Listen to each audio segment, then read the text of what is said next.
ఈరోజు స్పెషల్ మంచి vegetable fry air ఫ్రైయర్లో చేసుకుందాం. డైట్లో ఉన్న వాళ్ళు కూడా గిల్ట్ ఫ్రీగా తినొచ్చు. ముందుగా ఛానల్ని సబ్స్క్రైబ్ చేసుకోవటం అస్సలు మర్చిపోవద్దు.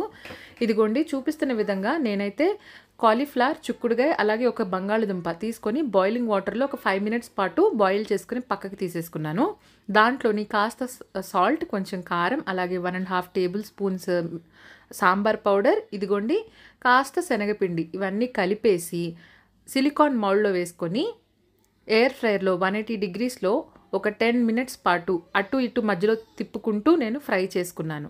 ఇప్పుడు ప్యాన్ పెట్టుకొని కొంచెం ఆయిల్ వేసుకొని ఆవాలు, జీలకర్ర, ఒక్క ఉల్లిపాయ, కొన్ని కరివేపాకులు, ఉంటే జీడిపప్పులు వేసుకొని ఇవి కొంచెం మగ్గిన తర్వాత ఇప్పుడు మనం ఎయిర్ ఫ్రైయర్లో కుక్ చేసుకున్న వెజిటబుల్స్ని కూడా వేసేసి బాగా ఫ్రై చేసుకోండి.